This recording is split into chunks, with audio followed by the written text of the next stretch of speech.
Jó, capítulo de número 1.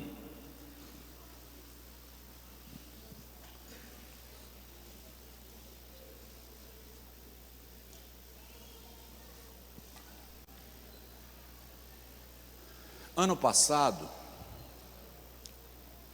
ou 2019, eu não lembro, eu preguei aqui sobre as provações de Jó, as 7 provações de Jó. E esta madrugada eu fui inquietado para estudar um pouquinho, para ministrar hoje à noite, e hoje pela manhã um pouco mais, e agora à tardinha um pouco mais. E Jó continua me surpreendendo. Ele é simplesmente extraordinário, incomum. Capítulo de número 1, versículo de número 1 até o 5, e aí a gente vai caminhar um pouco no livro de Jó, para entendermos sobre o dia em que a fazenda parou. O dia em que a fazenda parou. Uma crise na casa de Jó. Havia um homem na terra de Uz. Ok, alguns se levantaram, então eu vou pedir aos demais, obrigado por manter a cultura. Eu iria fazer algumas nomeações das secretarias hoje, mas eu atrasei um pouco e eu não quero comprometer a ministração, então no domingo faremos isto em nome de Jesus, tá bem? Havia um homem na terra de Uz, cujo nome era Jó, e era este homem íntegro, reto e temente a Deus, e se desviava do mal.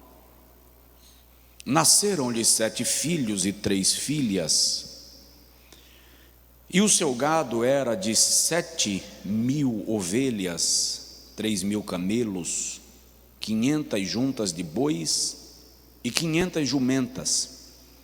Eram também muitíssimos os servos a seu serviço, de maneira que este homem era maior do que todos os do Oriente.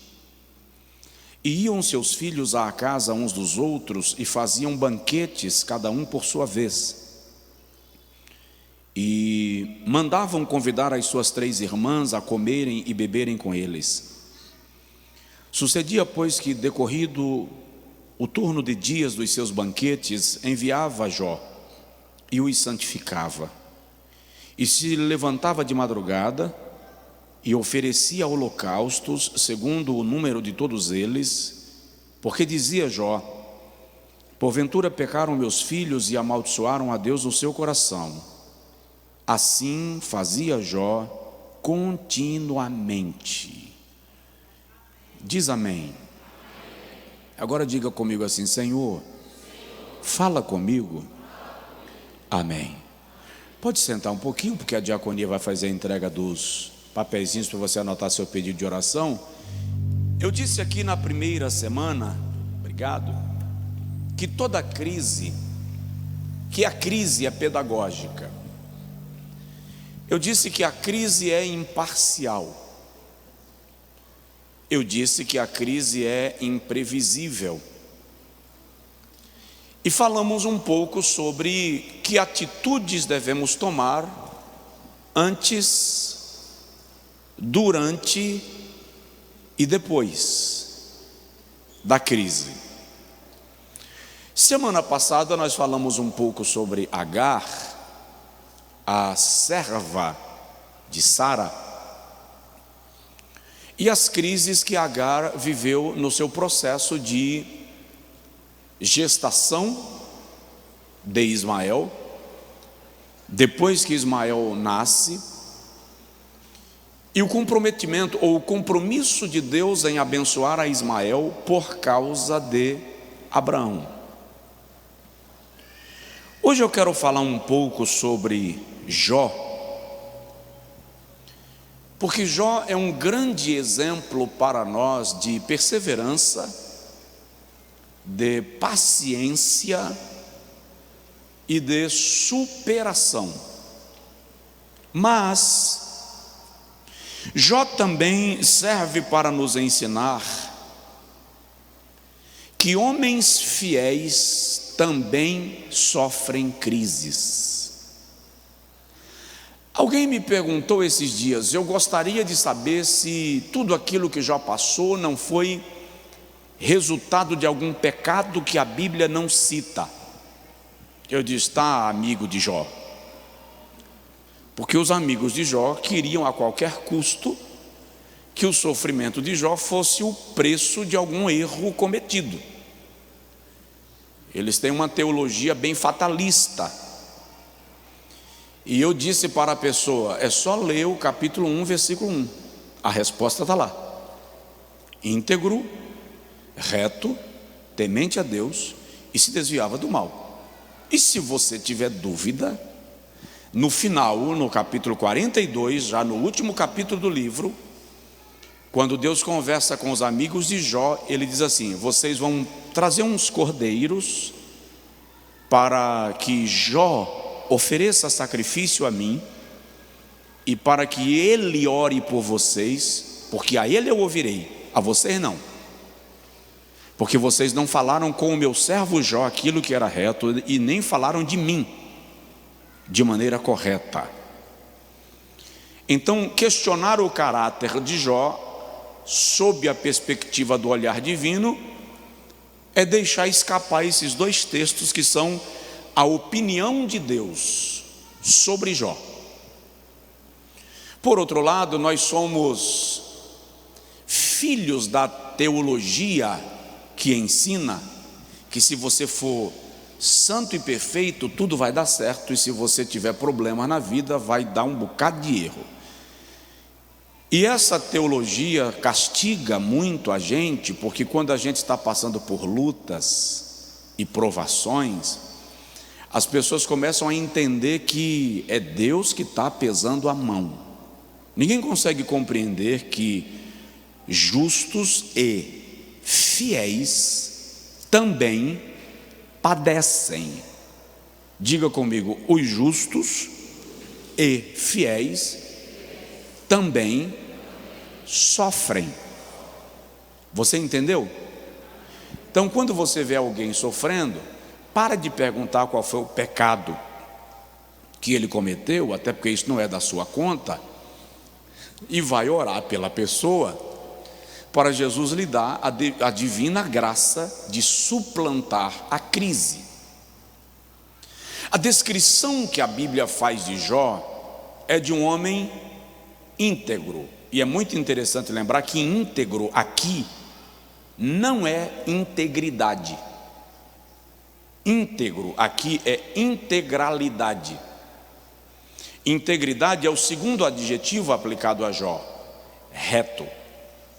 Então Jó é um homem integral, é um homem íntegro, é um homem temente a Deus e é um homem que evita pecar, se desvia do mal.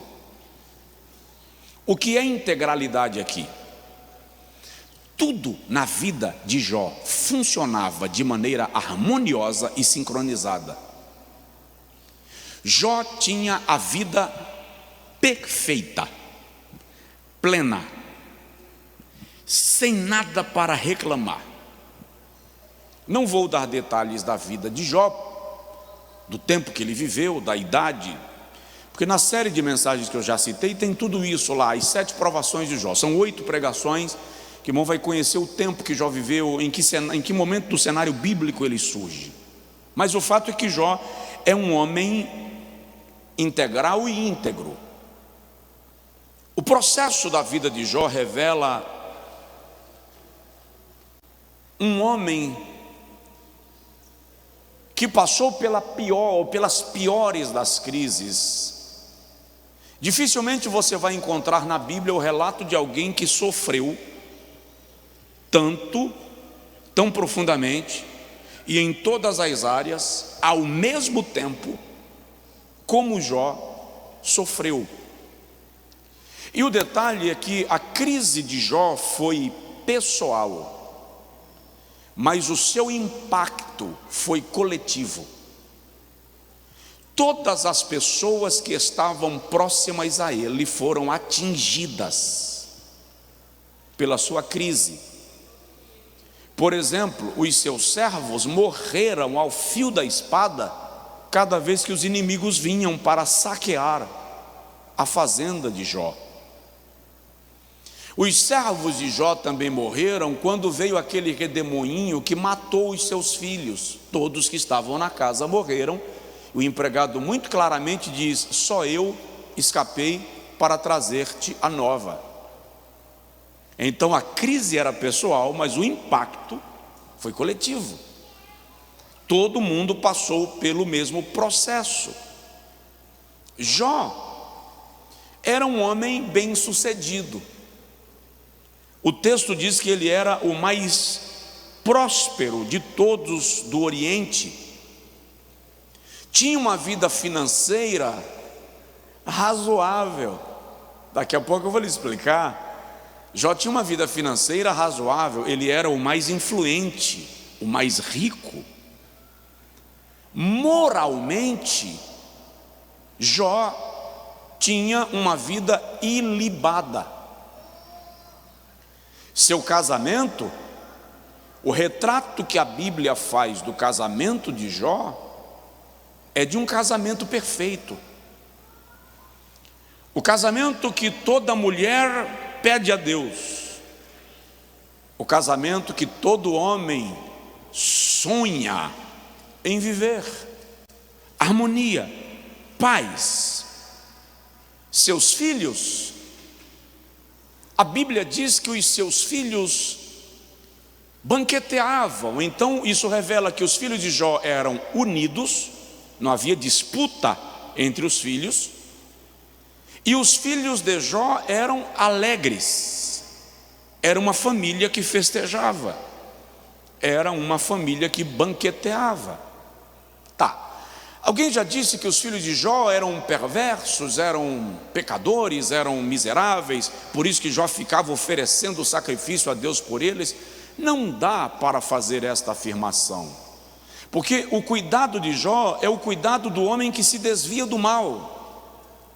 Então, quando ele vai oferecer sacrifícios a Deus pelos filhos, olha a fala: para que se porventura pecaram contra Deus em seu coração. Jó sabia da conduta dos seus filhos. A conduta dos filhos de Jó seguia o padrão da conduta do pai. Eles poderiam ter pecado no coração, quando estavam eufóricos, na festa. Então Jó está intercedendo pelos filhos para que, se porventura pecaram contra Deus. O que dizer desta família? O livro de Jó é tão profundo, e provavelmente seja o livro que mais trate da realidade do sofrimento humano na Bíblia. É tão intenso que alguns acreditam ser uma novela, acreditam ser um enredo novelesco, alegórico, poético. Mas eu citei para os irmãos aqui, naquela mensagem das 7 provações, que Jó é um personagem real. A única diferença é que Jó não vive cá no tempo dos salmos.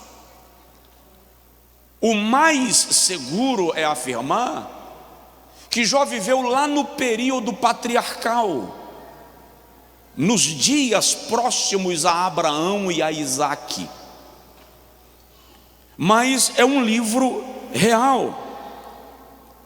Porém, apesar da fidelidade de Jó a Deus, da lealdade de Jó à sua família, da integridade de Jó nos seus negócios, apesar da integralidade de Jó na vida, Satanás colocou em xeque as motivações de Jó em relação a Deus.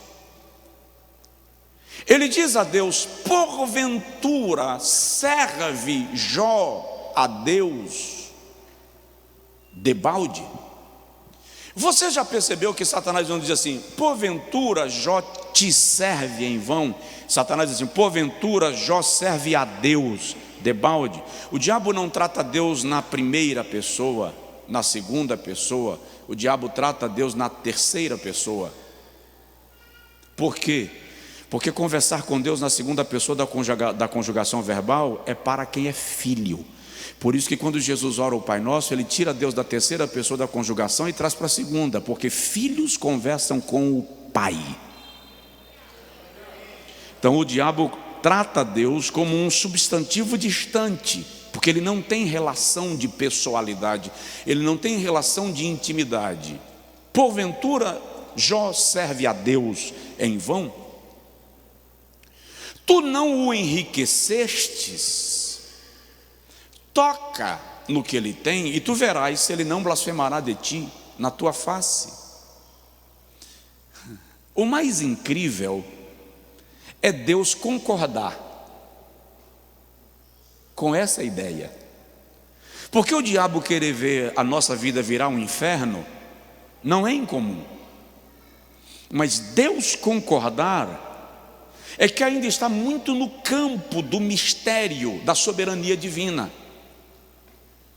Fato é que Deus quer se revelar através de Jó e mostrar para Satanás que a fidelidade dos seus filhos não está condicionada às bênçãos recebidas. Eu vou repetir. Deus está mostrando a Satanás que a fidelidade dos seus filhos, dos filhos de Deus, não está condicionada às bênçãos recebidas. Diga comigo: a minha fidelidade não depende das bênçãos que eu recebo. Tá. Olha para a pessoa do seu lado e fala assim: não.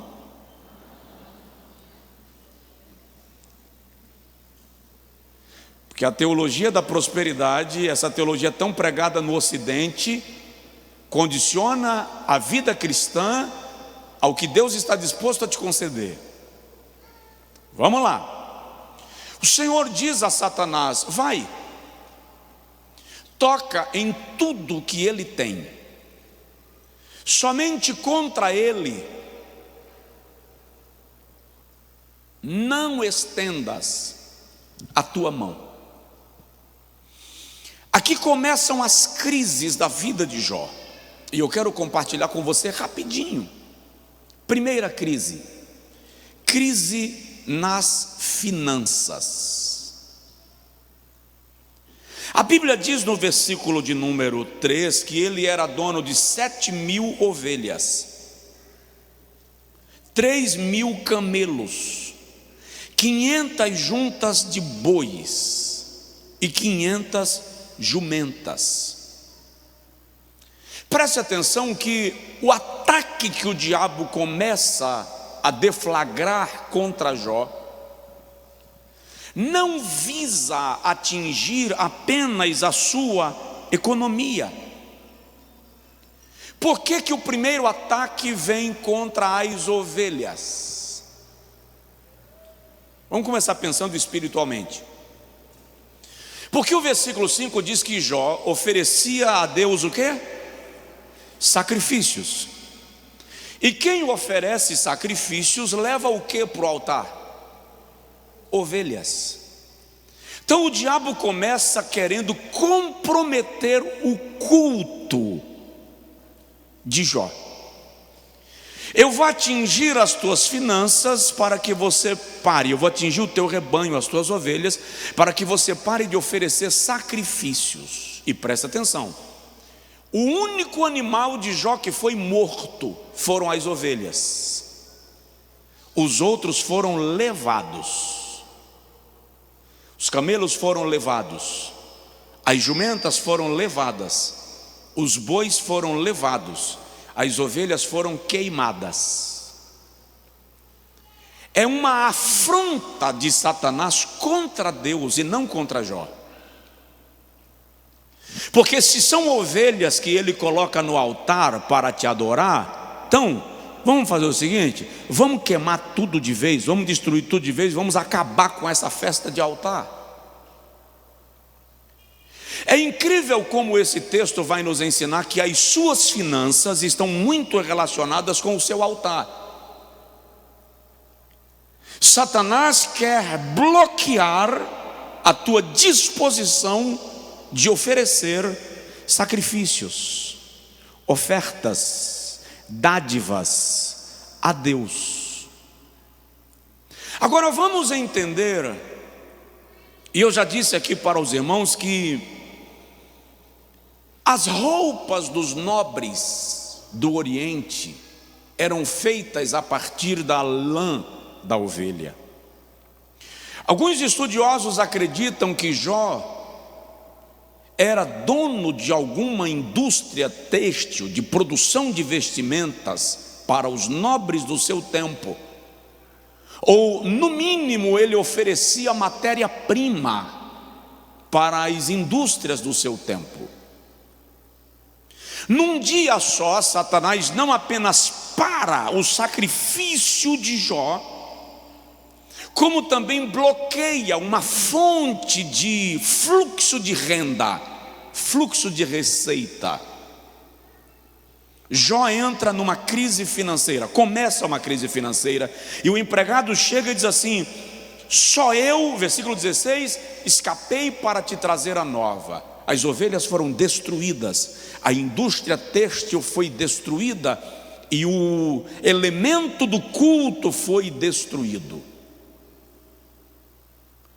Como se não bastasse, o texto diz que Jó tem 3.000 camelos.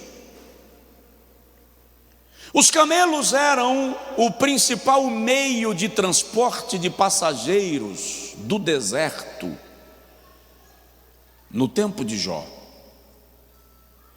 Quando a Bíblia diz que Jó é dos maiores, ou está entre os maiores, ele é o maior dentre os do Oriente, você não vai encontrar na história e no relato bíblico alguém com uma coleção de 3.000 camelos.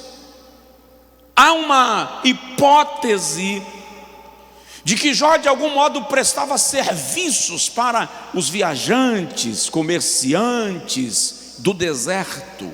Os camelos eram transportes de passageiros, também era uma fonte declarada de renda. E é muito interessante que eu estava dando uma lida, os caldeus em suas guerras usavam camelos como elementos de ataque, assim como os gregos usavam elefantes. Por causa da altura do camelo, a travessia do deserto era mais fácil. Por causa da capacidade do camelo em resistir muito tempo sem beber água, então era mais fácil ir para uma guerra com camelos do que com cavalos. Por quê? Um camelo, quando bebe água, ingere cerca de 70 litros de água. E ele utiliza de imediato, em uma média de 30 litros. E cerca de 40 litros são resguardados numa bolsa que o camelo tem no seu próprio organismo, e que ele vai liberando à medida que ele sente sede. Então era mais barato, era mais ágil ir para a guerra com camelos do que com cavalos. Sem falar que numa tempestade no deserto, o camelo é o único animal que tem facilidade de caminhar de joelhos.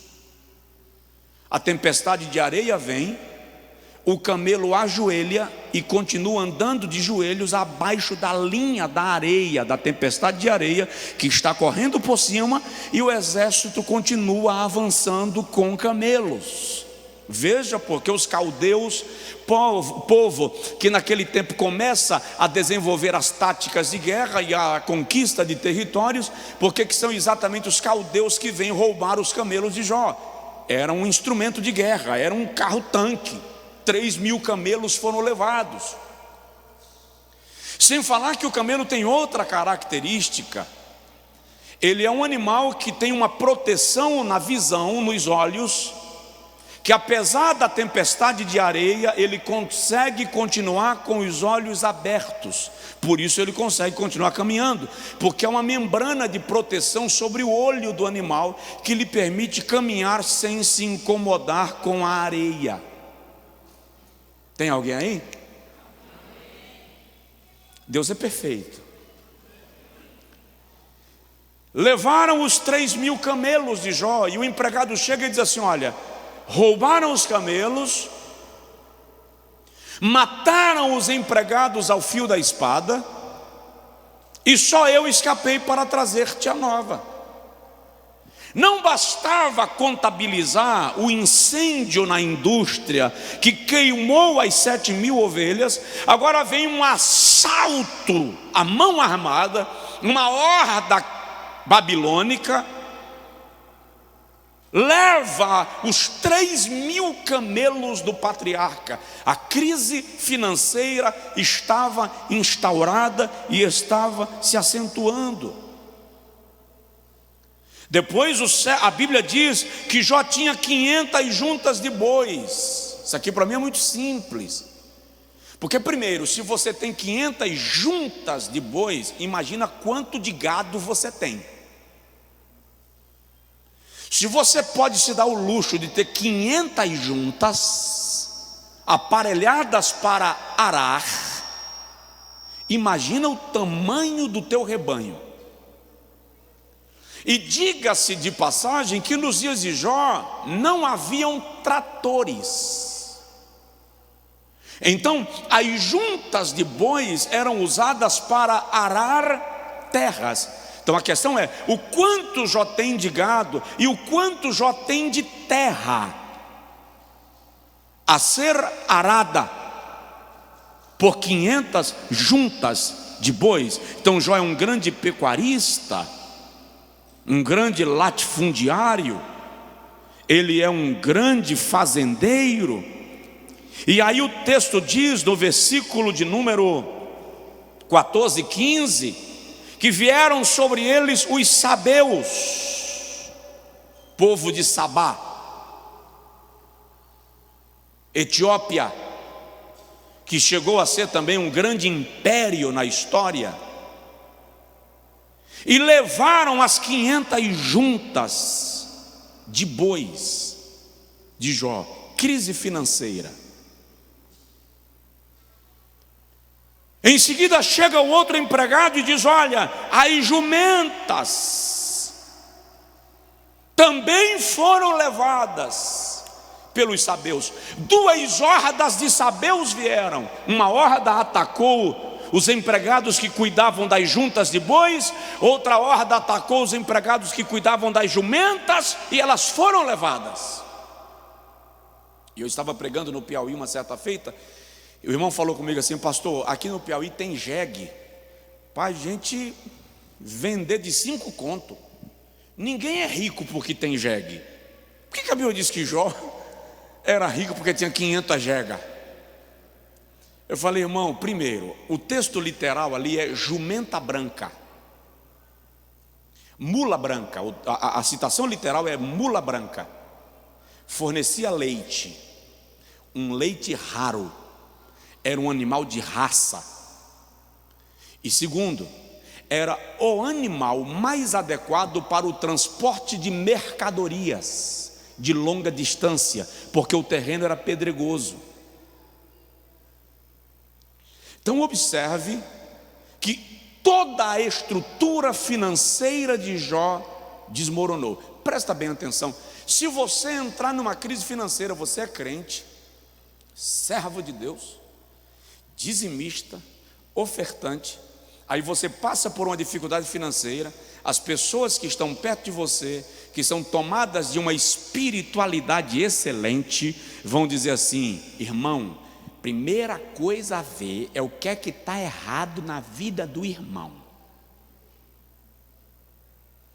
É incrível essa, eu vou chamar de doença religiosa, de atribuir ao sofrimento sempre a causa do erro. Eu e você precisamos entender que há pessoas que sofrem, estão passando por sofrimento, estão passando por provações, exatamente porque não cederam ao erro e estão sendo atacadas por Satanás. Daqui a pouco eu vou lhe trazer uma mensagem de esperança que é mais poderosa do que uma dinamite. Além de Jó ter gado, ovelhas, jumentas, camelos, a Bíblia diz que Jó tinha muita gente em seu serviço. E o interessante é que o termo que a Bíblia usa para os servos de Jó é empregados. No mundo que era muito comum ter escravos, Jó tinha empregados.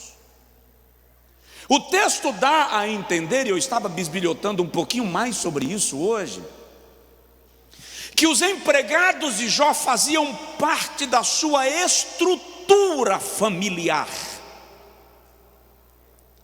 Os empregados de Jó não eram escravos, cativos, presos nas celas da fazenda. Eram pessoas que não apenas trabalhavam na sua fazenda, mas que moravam, conviviam no seu ambiente, desfrutavam daquilo que a fazenda produzia. Daí a Bíblia usar o termo íntegro, reto. A expressão ali é justo. Aquele que não explora o outro. Jó era um homem integral, completo. Era um homem justo, não explorava a ninguém, pagava pelos serviços, temia a Deus e se desviava do mal, e entrou numa crise financeira sem precedentes. Quantas pessoas me ouvindo agora, no templo ou em casa, alguns milhares, que já passaram ou estão passando por crise financeira. E há crise financeira que você não consegue nem comprar o pão do café. Hoje eu saí para comer um bode. Ó. E junto com o pedido veio um prato de farofa de água. Você conhece aquela farofa de água que vem com pimentão, cebola branca, aquela coisa? Aquele negócio. Para mim aquilo é uma coisa. E eu deixei a farofa d'água lá. Comi meu bode, comi o feijão tropeiro, tomate. Aí enquanto estávamos almoçando, Elide perguntou: você não quer a farofa? Eu falei: deixa eu te falar uma coisa. Eu fiquei pelo menos 8 anos da minha vida comendo farofa d'água de manhã, meio-dia e de noite. Quando foi isso? Quando a gente morava no Angico, no Umbuzeiro, em Quixabeira, que não tinha como comprar o feijãozão, o macarrão, farofa d'água de manhã, para ir para a escola. Mãe, não quero. Então toma café com farinha, farofa d'água. Meio-dia chegou para o almoço, farofa d'água com tripa de porco torrada. Interessante que eu consigo comer tripa de porco torrada até hoje. De noite, na hora do café da noite, o jantar, a ceia, farofa d'água. Irmão, tinha dia que eu chorava. Eu ainda lembro, eu me acabando de chorar, porque eu não queria farofa d'água mais. Imagina se hoje eu vou sentar num restaurante, irmão, e me dá o trabalho de comer farofa d'água.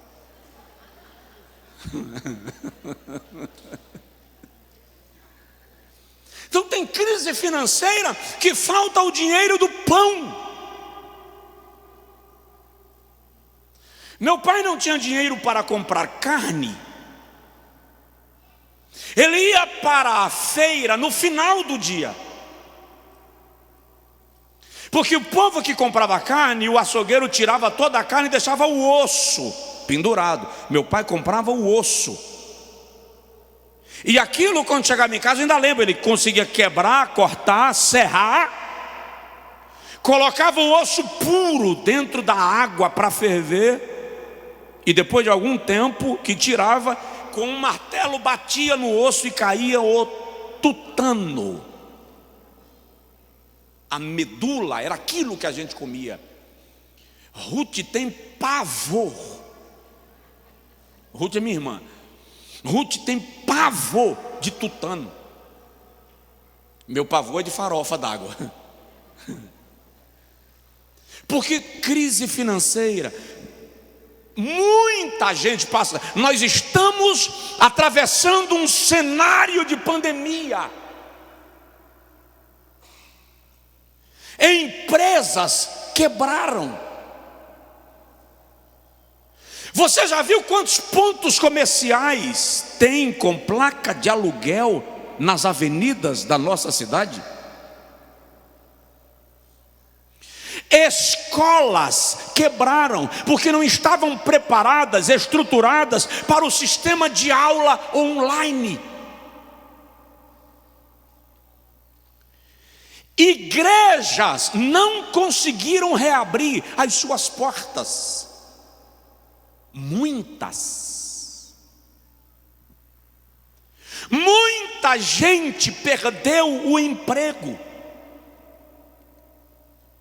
Ei, tem gente passando dificuldades que você não imagina. Em Salvador, vou dar um exemplo aqui bem claro, que toda vez que eu passo na frente daquele shopping, eu peço a Deus por quem investiu nele. A ideia era que fosse o maior shopping do estado.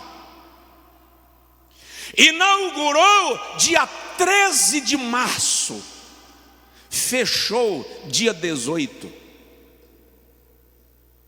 Imagina um cara que tinha 1 milhão, 2 milhões, 3 milhões de reserva, comprou uma franquia, investiu numa loja, montou no shopping durante meses, sonhando com o dia da inauguração, que ele iria realizar o sonho de um empreendimento e iria ver o seu investimento retornar. E 5 dias depois de aberto, fecha e fica 6 meses fechado. Eu soube de pessoas que, quando voltaram para reabrir a loja, havia perdido toda a mercadoria, porque o mofo tomou conta. Você consegue pensar no estado de pessoas nesta situação? Mas o que eu quero te dizer é que os fiéis também enfrentam crises. Eu tenho me deparado com muitos irmãos em crise financeira, empresários, crentes, fiéis em crise financeira.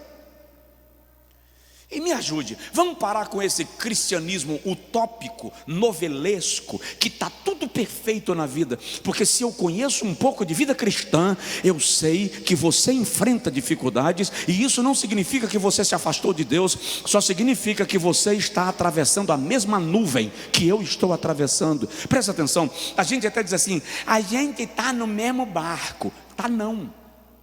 Tem gente que tem canoa, tem gente que tem iate, tem gente que tem cruzeiro, mas tem gente que está de canoinha, tentando atravessar no remo. Nós estamos no mesmo mar. Os barcos muitas vezes são diferentes, mas uma coisa eu posso te garantir: Jesus comanda o mar inteiro, e você vai atravessar as ondas da vida. Se você crê assim, diga amém, diga glória. Você não vai morrer na travessia.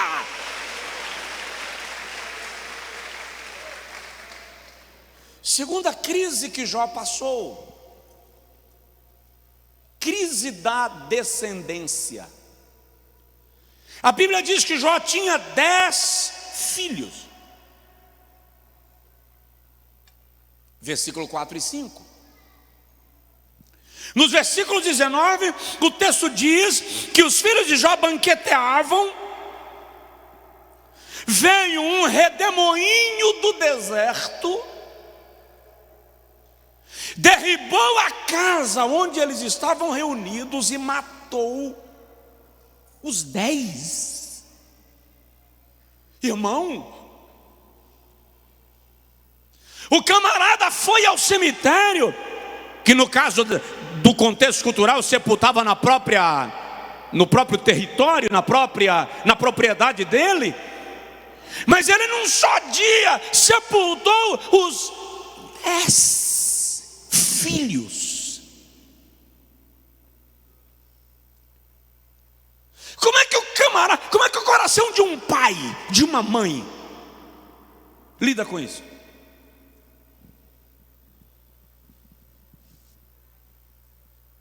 Sua filha adoece, você entra em paranoia. Sim ou não? Seu filho adoece, você entra em colapso. Os 10 morreram. Não há como dimensionar a dor do patriarca. Jó está numa crise sem precedentes. Porque enquanto morre jegue, enquanto morre vaca, amassou o carro. Mas meu filho, minha filha, e quanta gente está enfrentando crise na relação com os filhos. Aliás, vale lembrar, e você precisa entender isso, todas as vezes que Satanás quis atingir um homem de Deus, uma mulher de Deus, os filhos entram no raio de ataque. É tão sério isto, que quando o Senhor entrega a terra de Canaã, ou a terra dos cananeus, aos filhos dos hebreus, uma das razões principais é porque eles ofereciam seus filhos em sacrifício a Moloque, a Baal, a Azera e a outras divindades pagãs. E uma das regras que Deus estabelece para Israel é: não oferecereis os vossos filhos em sacrifício. E Deus é tão cuidadoso que tinha-se que entregar a Moloque, a Baal, o primogênito. Justamente por isso Jeová chega para Israel e diz assim: todo aquele que abrir a madre, todo primogênito da vossa terra será meu. Deus está dizendo isso justamente para Israel não cair na tentação de oferecer os seus primogênitos a Moloque, a Baal e a Azera, a Rimon e a outras divindades. E presta atenção, quem é pai ou mãe assim, levanta a mão.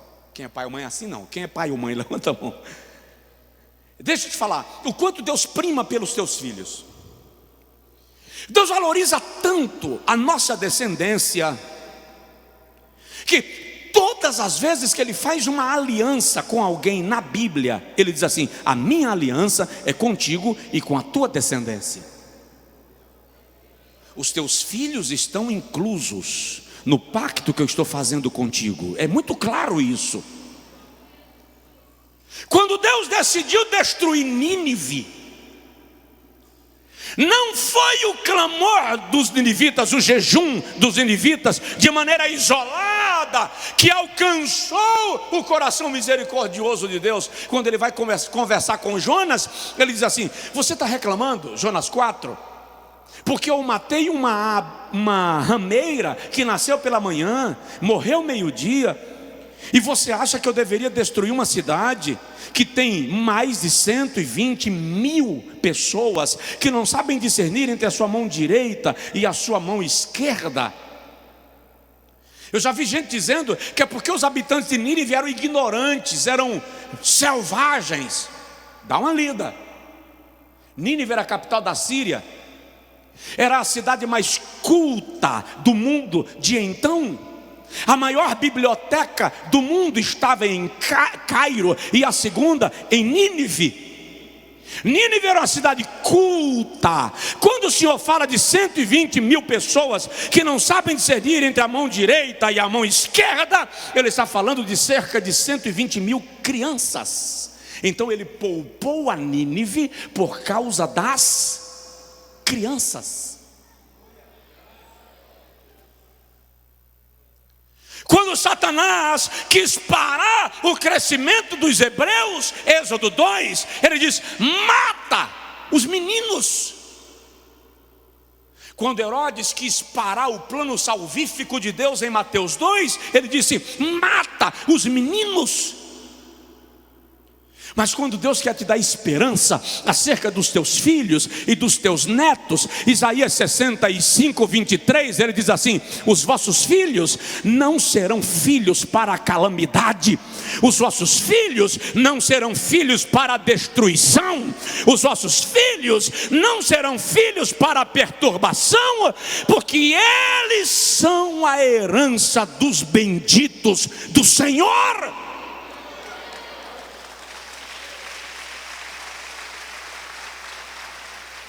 Abençoe seu filho, abençoe sua filha.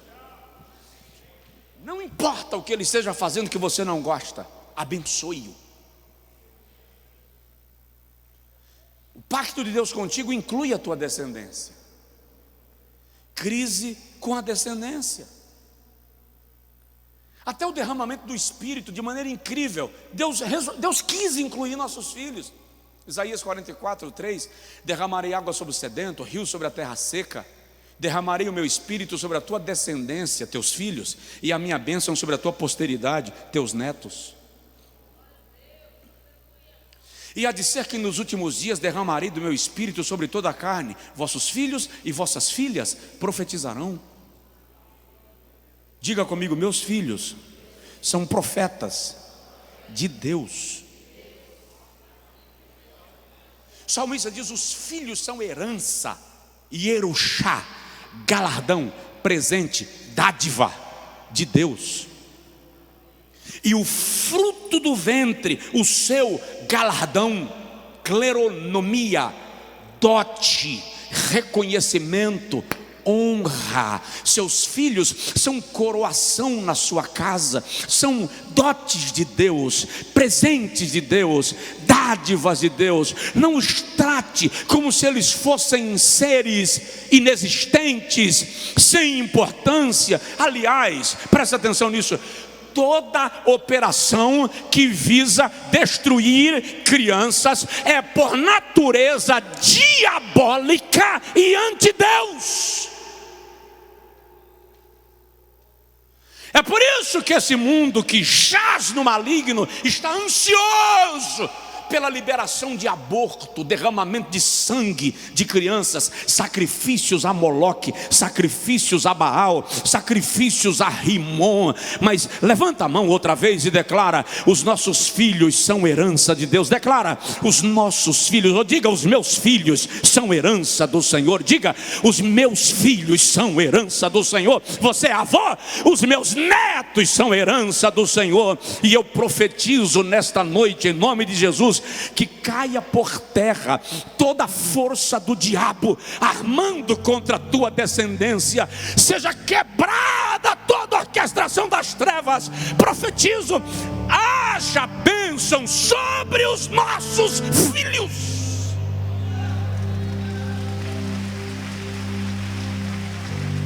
Aleluia. Eu já vi alguém dizendo que a morte dos filhos de Jó foi um alívio para Jó. Ah, filho de Elifas. Não foi Elifas, foi Bildade. Foi Bildade que disse a Jó: seus filhos tinham que morrer mesmo. Seus filhos viviam fazendo um banquete. Foi bem feita. Imagina, você está num problema doido, sofrendo a morte dos seus filhos, o teu amigão chega e diz assim: foi bom ter morrido. Ai, irmão. Jó capítulo 29 é uma das vezes que Jó chora com saudade dos filhos. Você vai encontrar na Bíblia 5 vezes Jó chorando com saudade dos seus filhos. Ele chega a dizer assim: sinto falta daqueles que rodeavam a minha mesa e alegravam a minha casa. A alegria de Jó estava nos filhos. No capítulo 29, versículo 5, ele se queixa de saudade dos seus filhos. Quando Todo-Poderoso ainda estava comigo e os meus filhos ao redor de mim. Tem gente aqui me ouvindo em crise com a sua descendência. E eu te digo, não abra mão dos seus filhos. Faz assim, por favor. E diga comigo: eu declaro que a minha descendência estará comigo na arca.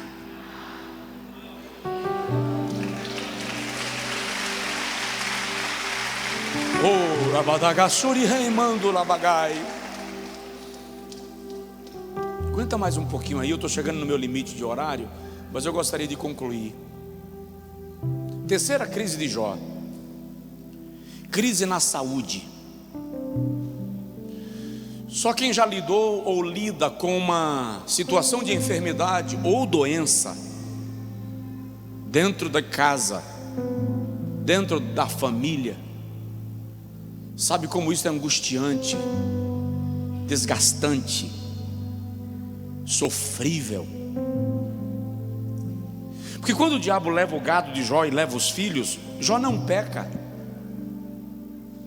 Ele se prostra e diz assim: o Senhor me deu, o Senhor me tomou, louvado seja o nome do Senhor.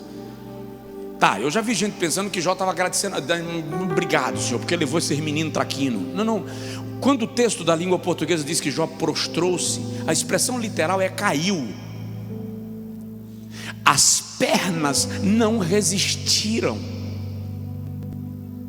Quando alguém disse: teus 10 filhos morreram, as pernas de Jó não conseguiram permanecer firmes, dobraram, ele desabou, caiu, desmaiou.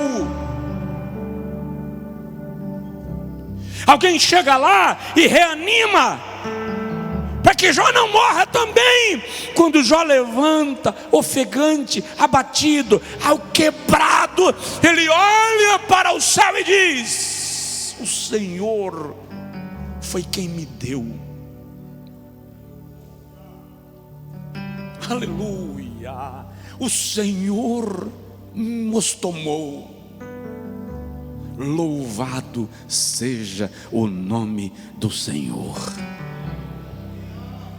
O diabo ficou confuso. Não, tem alguma coisa errada com esse cara. Aí volta para Deus. Pode ver que o diabo é forçado a voltar para Deus pela reação de Jó. Chega diante de Deus e Deus diz assim: viu? Que você se levantou contra o meu servo Jó sem causa, e ele permanece fiel. Aí Satanás lança uma filosofia que é a filosofia que todo assaltante usa: o que você tem ou a vida, pele por pele, tudo que o homem tem dará por sua vida. É a filosofia que o assaltante usa, uma filosofia diabólica. E ele diz a Deus: toca em Jó, porque até agora não doeu nele, só doeu fora. Você vai ver se ele não blasfema. O Senhor diz assim: vai lá e toca ali na pele e na carne. Somente contra a sua vida não estendas a sua mão. E Satanás sai da presença de Deus e fere a Jó com furúnculos malignos, úlceras malignas, uma doença rara que a medicina moderna chama de furunculose estafilocócica generalizada. No capítulo 7 a Bíblia diz que até na boca de Jó haviam tumores purulentos. Uma das características desta enfermidade é que dentro do tumor tem um verme que devora a carne do enfermo, que atinge o seu osso. O enfraquecimento da cartilagem, é muito provável que membros do corpo, como o nariz de Jó, tenham sido deformados. Orelha, a unha caiu, por isso que ele se coça com cacos, porque não há unha para se coçar. No capítulo de número 30, versículo 30, ele diz que a sua pele perdeu a sedosidade, a beleza se tornou áspera, ressecada e acinzentada. Jó mudou de cor. Capítulo 7, versículo 15, ele diz: a minha comida se torna amarga ao meu paladar. Porque, lendo o texto, quando Jó mastigava, os tumores se misturavam com a comida. Está azedo, está ruim, está dando nojo. Imagina a situação dele.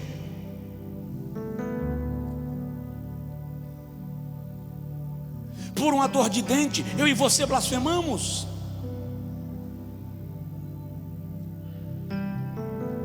Por uma dor de cabeça, eu e você murmuramos. Por causa de uma cólica menstrual, a senhora murmura todo mês. Devia ter acostumado. Todo mês vem mesmo.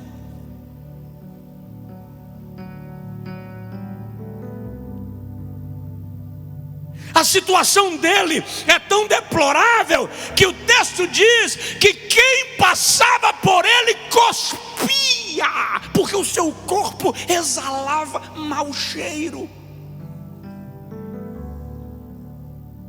Crise na saúde. Sua saúde está bem? Agradece muito a Deus, celebra. Mas tem gente passando problemas. Tem gente lidando com enfermidades, com doenças crônicas, com enfermidades agudas. É uma crise. E agora, olha para mim e diz que quem é servo de Deus não adoece. Eu conheço um casal muito próximo, outro estado, e eu sei que ele é hipertenso em nível elevado e é diabético, e ela é hipertensa e tem um outro problema de saúde que dá umas crises de depressão e tal. Muito queridos, muito queridos. E uma vez dessas aí eu fui pregar lá na cidade e na igreja deles. E o pastor da igreja está enfermo, está em tratamento, está com câncer. No almoço, lá na churrascaria, ela disse assim: pastor Josué, eu não sei não, mas eu acho que essa enfermidade do pastor é a mão de Deus. Porque alguns anos atrás ele teve um problema assim na vida, né? Teve uma falha, e agora Deus está cobrando. Eu disse: ok. Irmã fulana, como é que está a tua saúde?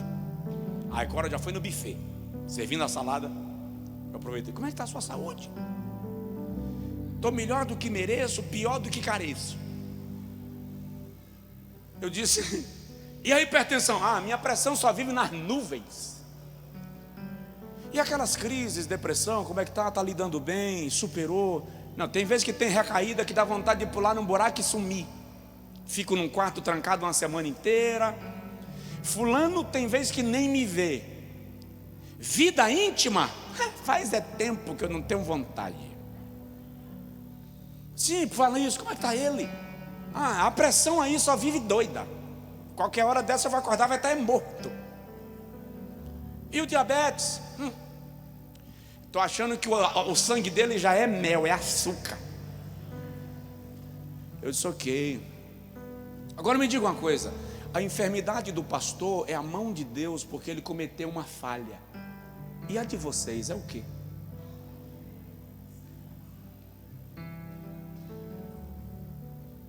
Qual foi o problema aí? Quer dizer que a tua é castigo e a minha é provação.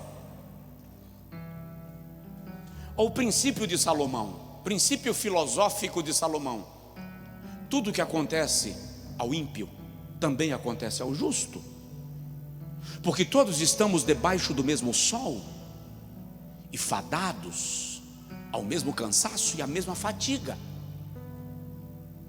Existem homens maus extremamente saudáveis, existem homens bons tão enfermos. Eu conheço pessoas que eu digo sempre, eu já dei uma opinião para Deus, Ele não ouviu porque Ele não vai me dar ousadia, mas eu já disse para Deus, tem pessoas que não deveriam morrer, deveriam ficar aqui,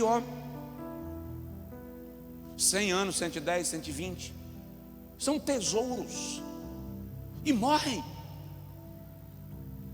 porque nós estamos fadados à mesma situação, nós adoecemos, enfrentamos desafios e enfermidades, são crises, mas conhecemos, pregamos, oramos e nos rendemos ao Deus que cura.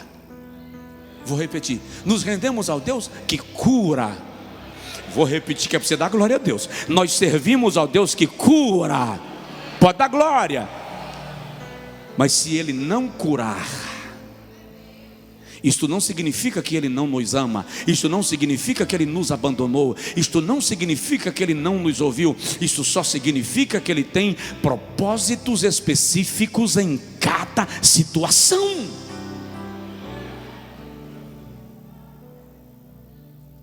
Vamos terminar?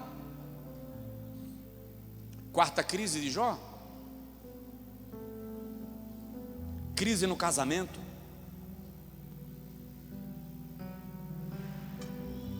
Imagina aí, o cara quebrou, financeiramente quebrou, já justifica uma crise conjugal, tá? Porque está provado que crise financeira afeta o relacionamento conjugal. Afeta. Mulher fica nervosa, marido estressado, tolerância diminui, é um caso. Marido fica chato, chega em casa querendo comer a parede, a mulher já está em casa querendo colocar fogo no oceano, quando se encontra só Jesus da causa, porque abala o sistema nervoso. Companhia elétrica já chegou na porta para cortar a luz, companhia de saneamento básico chegou lá e cortou a água, busca e apreensão mandou um recado avisando que o carro já está sendo procurado. Isso afeta, irmão. Aí os meninos morrem. Aqui agora é o cúmulo do suportável.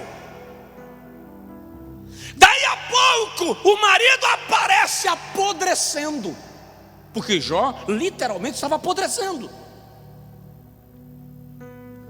Quando Jó começa a cheirar mal, começa a adoecer e não dá mais, a mulher dele chega para ele e diz assim: ainda mantens a tua integridade? Você ainda vai permanecer servindo a Deus? Você ainda vai permanecer com esperança de que as coisas vão mudar? Tradução da língua portuguesa: amaldiçoa teu Deus e morre.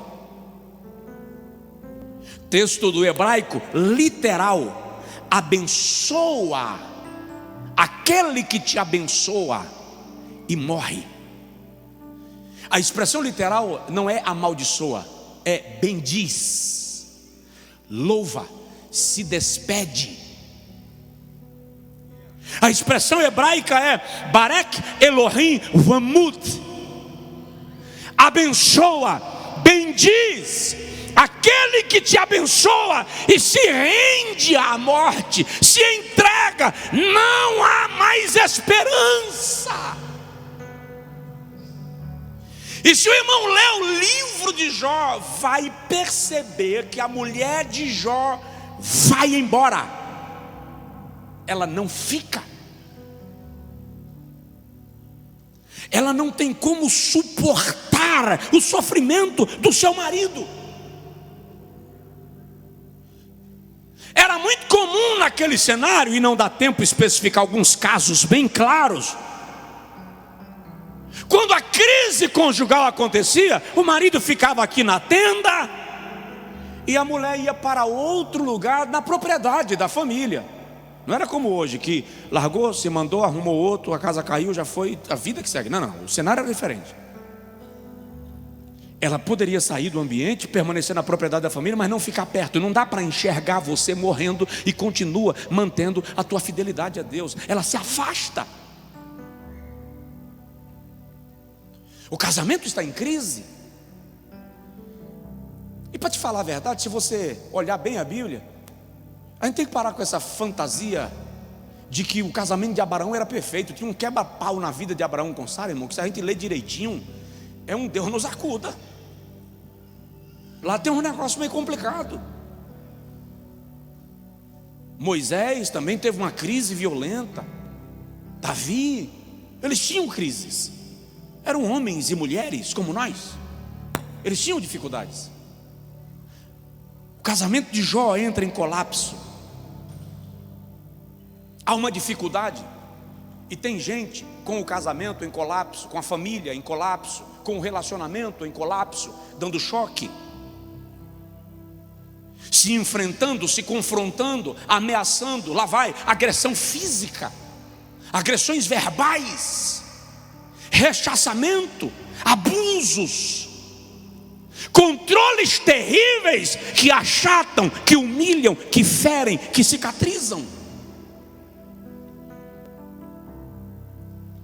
Jó está numa crise, mas não é homem de Deus? Mas está recebendo uma enxurrada de ataque. E olha bem para mim, eu não sou crente suficiente para criticar a mulher de Jó. A situação dela não é boa, não. Deus não explicou nada nem para Jó, quanto mais para ela. E é tipo assim, se Deus resolveu sacudir você, dá licença que eu estou me afastando, viu, Jó? Porque eu já fui sacudido o suficiente, eu não dou conta. Ele diz: o meu hálito se tornou repugnante, nojento à minha mulher. Ela não suportava mais. Vou perguntar, não responde. Quem já enfrentou uma crise conjugal? E é um problemão, porque você ama o santo, você ama a santa, mas entrou numa crise. E a depender da personalidade do indivíduo, ele dá umas respostas salgadas, azedas, infelizes, que para curar depois é pior do que a crise. A depender da personalidade da bendita, da irmã fervorosa,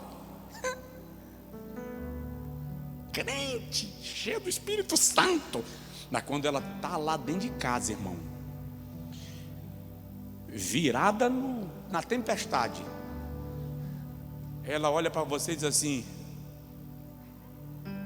tem eira nem beira, não tem um cair morto. Ei, irmão, isso para um homem, isso para um homem, tenho é nojo. Encontrei um caso um dia que o cara falou assim: não quero nem vestida de ouro. Se o senhor quiser, eu monto um quarto lá na igreja para ela ficar morando lá, porque lá em casa não faz falta. E para piorar, depois que eu tomei uns 200 cafés com ele, o cara não era evangélico, não é membro da igreja, mas aceitou sentar para me ouvir. Eu falei: vamos tomar um café? Vou não. O senhor está querendo tomar café comigo para me convencer a voltar para ela? Vou não. Seu pai, vamos voltar, vamos tomar café. Depois de uns 200 cafés, ele fez assim: tá bom, pastor, eu vou aceitar seu conselho, eu vou voltar. E voltou. Quando ele para o carro na porta da casa, a mulher faz assim: sabia que não era homem para garantir?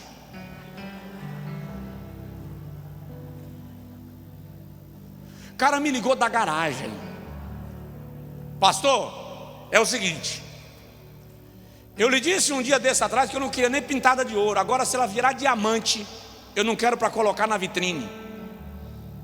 Estou indo embora. Eu disse, não, moço, espera um pouquinho. Não.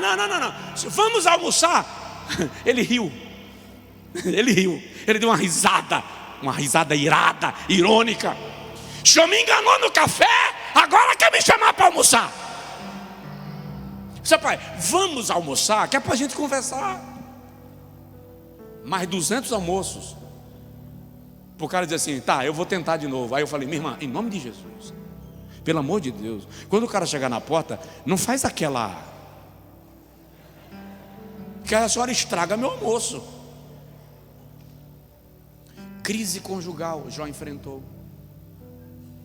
E eu te digo nesta noite, querendo terminar, estou me cobrando terminar. Te digo nesta noite que Deus pode entrar na tua casa. Deus pode entrar no teu quarto. Deus pode converter o coração da tua esposa a você e converter o coração do teu marido à senhora. Ele pode fazer isso. A senhora pode deitar para dormir hoje com um homem resmungando, doido para lhe ver fora, lhe excomungando, colocar diante de Deus, e na própria madrugada o Senhor aparecer a ele e ministrar e converter a natureza, inverter o quadro. Deus pode. Deus pode. Tenha fé. Provoca aí a pessoa do seu lado e diz para ele, tenha fé.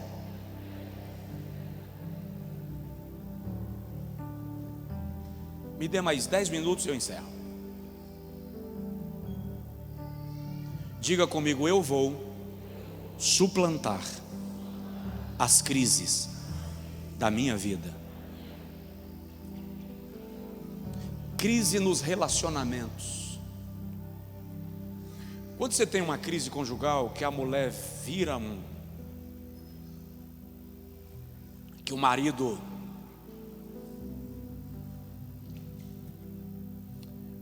para onde você vai?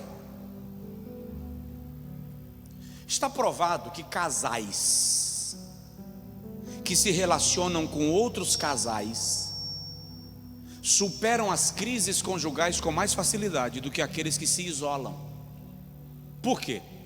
Porque quando o casal entra em crise, os outros casais que são do grupo do convívio chegam juntos e formam um círculo que termina dando fortalecimento. Não significa 100% que as coisas vão se resolver da forma desejada, mas a probabilidade de desencadear num divórcio é muito menor, porque outros casais formam uma estrutura. Mas no caso de Jó, os amigos vieram: Elifas, Zofar e Bildade. E depois de uns dias chega Eliú. E os amigos de Jó vêm com uma filosofia típica oriental. Para os orientais do tempo de Jó, qualquer problema será resolvido depois de 7 dias de jejum absoluto. Então eles chegam perto de Jó, e quando vem o estado de Jó, 7 dias, nem palavras, jejum de palavras. Deus vai curá-lo. Deus vai curá-lo. No 8º dia, quando amanhece, que Jó continua ficando podre, Elifas é o mais velho, chega para Jó e fala assim: Jó, vamos conversar direito? Capítulo 13. Eu tive um sonho. Eu vi um vulto atrás de mim. Eu me arrepiei inteiro. Penso ser o anjo da morte. E olha, Jó, você deve ter cometido algum pecado contra Deus. Lembra, se você de repente não adulterou, se você não se prostituiu. Aí Jó diz: rapaz, eu não fiz. Então quem sabe no teu coração você não cobiçou a virgem. Porque na cabeça de Elifas só sofre quem peca. Quando Elifas termina, vem Bildade. Aí Bildade diz assim: Jó, para de chorar pelos teus filhos. Eles viviam fazendo festas. O juízo de Deus veio sobre eles. O Senhor os matou para que eles não blasfemassem contra Deus. Estou resumindo porque não dá tempo mergulhar no discurso. Quando Zofá termina de falar, Bildade termina de falar, vem Zofá. Aí Zofá diz assim: sabe por que você está passando isso? Que você é orgulhoso. O teu ouro subiu para a cabeça, tua riqueza te tornou arrogante, você se esqueceu do teu Deus. Por isso Deus está te punindo, para que você saiba que a tua segurança não está no teu dinheiro. Lança teu ouro na areia, lança a tua prata nas rochas, para que Deus tenha misericórdia de ti. Só acusação, só acusação. Depois chega Eliú, o mais novo. Eliú diz assim: ô Elifas, Bildade, Zofá, Jó, eu não sei se você pecou, eu não sei se você ficou orgulhoso, eu não sei se você se tornou arrogante, eu não sei se você adulterou, eu não sei se você prostituiu, eu não sei se você cobiçou, mas uma coisa eu sei: Deus sempre tem uma razão. O que você está passando, Jó, tem um propósito, não é à toa, não é por acaso. Porventura não troveja Deus com a sua nuvem? Não faz dele as nuvens relâmpagos? Não faz Deus com que o trovão seja a sua voz e as estrelas reconheçam o seu chamado? Deus tem um propósito. Na teologia de Eliú, se Jó pecou ou não pecou não é a questão. A questão é: qual é o propósito de Deus na crise?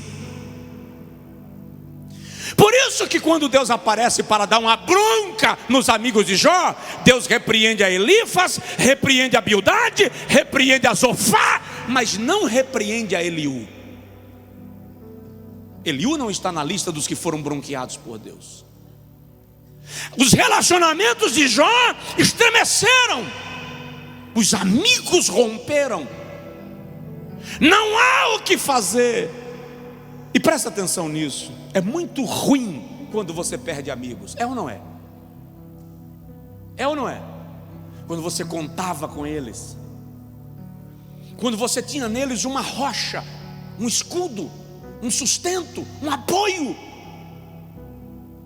mas o escudo racha, a parede trinca, a coluna cai, e você se sente descoberto. E eu concluo para a gente orar. Jó teve uma crise, que eu vou chamar de crise emocional. Claramente Jó entra em depressão. Capítulo 3 ele diz assim: maldito seja o dia que eu nasci. Por que o peito da minha mãe não se secou? Por que ela não me abortou? No capítulo 21 ele diz assim: olhai para mim e tenhais medo, coloquem a mão sobre a boca, assustados. Quando eu me lembro disso, eu me perturbo, a minha alma estremece de pavor. No capítulo 7, Jó diz assim: o meu sono não vem e a minha noite se alonga, de modo que eu me movo toda a noite para lá e para cá, e quando durmo sou atacado por terrores noturnos. Ou seja, ele não dormia, e quando conseguia dormir tinha pesadelos horrendos. Claros sintomas de um homem que está deprimido, de um homem que está amargo.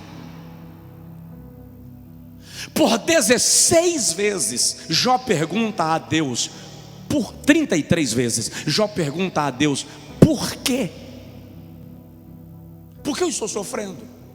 Porque meus filhos morreram, porque meus empregados morreram, porque a minha mulher não está perto, porque o meu status foi derribado. Por quê? Por 16 vezes Jó derrama diante de Deus um enxoval enxurrada de queixas. Tem um momento que Jó chega e diz assim: se ele, Deus, fosse homem como eu e viesse a me abordar no braço, na fossa do braço, ele não me acertaria com os seus golpes. Jó está dizendo: Deus só me atinge porque ele é Deus e eu sou homem. Se ele fosse igual a mim, ele não conseguiria. 5 vezes Jó aparece dando crise de choro por causa dos seus filhos, por causa da sua casa, por causa da sua família. E o mais incrível é que Deus não responde nenhuma vez os queixumes de Jó.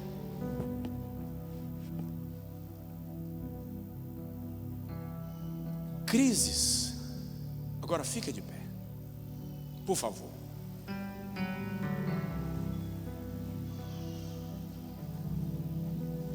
Crise financeira, crise com a descendência, crise na saúde, crise no casamento, crise na saúde, crise emocional. Olha bem para mim: crente entra em depressão?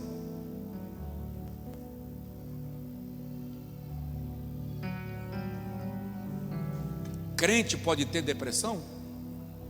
Sim ou não? De vez em quando eu encontro alguns camaradas do nosso ambiente cristão, cultos, inteligentes, que dizem que depressão é demônio, é possessão. Depressão é um estado que envolve a tua saúde física, não apenas a tua saúde emocional. Ela está relacionada ao seu estado de organismo e ao seu estado mental. Que Satanás pode se aproveitar dela para fazer um estrago? Pode. Mas não significa que é uma doença diabólica, maligna, possessão. Você tem limites.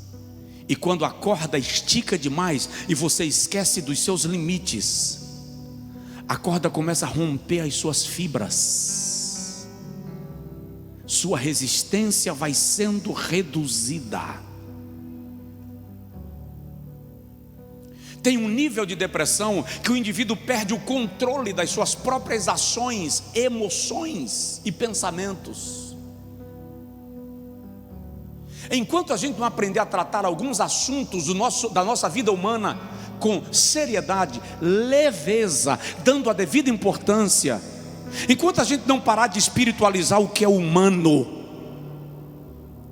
enquanto nós não aprendemos a cuidar uns dos outros, nós não vamos perceber quantos de nós estão sentados no moturo, coberto de cinzas, se coçando com cacos.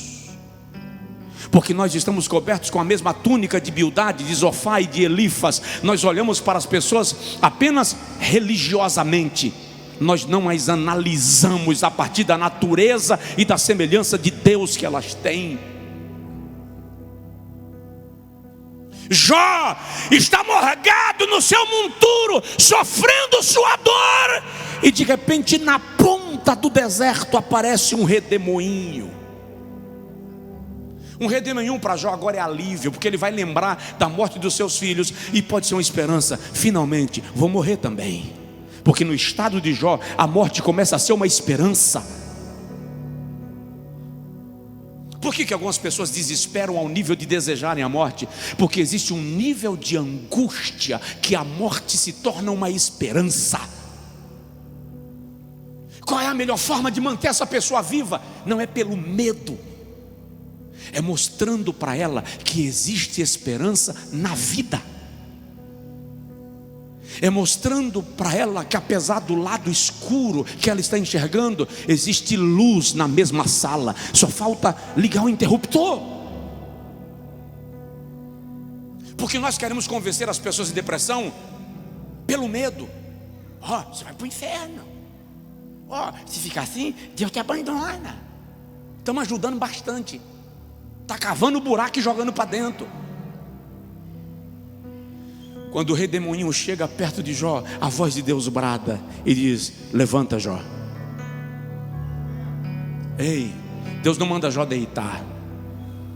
Deus não diz a Jó: morra. Deus não diz a Jó: você falou besteira, portanto eu vim aqui lhe mostrar que você está errado. Não, não, não. A fala de Deus para Jó é: levanta.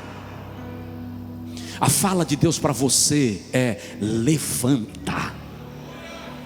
Levanta. Levanta. Cinge-te da tua força. É incrível isso, irmãos, porque já está fraco, apodrecido, alquebrado, amargo, afastado de todo mundo, mas Deus não aponta a sua fraqueza. Deus é incrível. Ele não diz para Jó: olha seu estado. Não, não, ele diz: cinge-te da tua força. O que Deus faz é invocar a força de Jó. Seja forte. Você está nessa situação, mas ainda há força. Cinge-te da tua força, te levanta. Eu vou te fazer algumas perguntas e você vai me responder. Por que Deus está fazendo perguntas que Jó não tem resposta? Porque Deus está invocando o discernimento de Jó, a compreensão de Jó. E Deus diz assim: onde você estava quando eu lancei as colunas da terra? Não sei. Quantos são o número das estrelas? Não sei. Você sabe como eu maestro as estrelas e as disponho no céu? Não sei. Qual é a partitura da melodia que os anjos cantam diante de mim? Não sei. Então por que Deus está fazendo perguntas que Jó não tem respostas? Porque Deus está dizendo a Jó: eu não perdi o controle, eu não saí do comando. Tudo o que está acontecendo na sua vida eu sei, eu estou presente, eu estou acompanhando e eu tenho o controle da situação. E eu vim para te trazer respostas.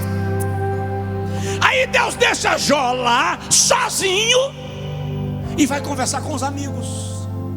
Olha, já conversei com Jó está me aguardando e eu vim aqui dizer para vocês pegarem cordeiro e irem levar a Jó, para ele oferecer sacrifício a mim, por vocês, porque a ele eu ouço. O que Deus está fazendo aqui? Deus está dizendo: Jó passou por tudo isso, mas ele continua sendo homem reto, íntegro, temente a mim e se desvia do mal. Eu reconheço a sua fidelidade. Deus está dizendo: eu reconheço a lealdade de Jó. Deus está dizendo: a autoridade espiritual de Jó permanece intacta. E é quando ele ora pelos seus amigos, vou melhorar a frase, é quando ele que está mal ora pelos seus amigos que estão bem, que Deus lhe coloca num estado melhor. Olha que contraditório. O cara está mal e Deus manda ele orar pelos que estão bem. Quando ele que está mal ora pelos que estão bem, Deus coloca ele num estado melhor. A saúde voltou. A esposa está lá. Porque quando o milagre começa a acontecer, a obra é plena, perene, completa e absoluta. A esposa está lá. De algum modo ela é informada: Jó foi curado. Deus visitou teu marido. E todos que ouvem falar de Jó resolvem vir vê-lo. A Bíblia diz assim: seus irmãos, suas irmãs, seus conhecidos, todos aqueles que ouviram falar da sua história vieram visitá-lo e lhe traziam presentes, peça de ouro, gado. Como foi que Deus deu a Jó o dobro do que ele tinha? Deus abriu a porta dos presentes para Jó. Todo mundo que vinha visitar trazia um presente, trazia uma peça de ouro, trazia uma peça de prata, trazia ovelha, trazia gado, trazia camelo. E Deus começou a dobrar e a multiplicar a vida de Jó, de tal maneira que o casamento entra no estado de saúde, de cura, de restauração. A mulher gerou mais 10 filhos, as meninas as mais belas do Oriente. Eu vou declarar e profetizar em horário já ultrapassado que Deus vai entrar na tua casa. Recebe, Ele vai te dar nova chance. Deus vai gerar a segunda oportunidade e haverá restauração plena e absoluta na tua vida e na tua família.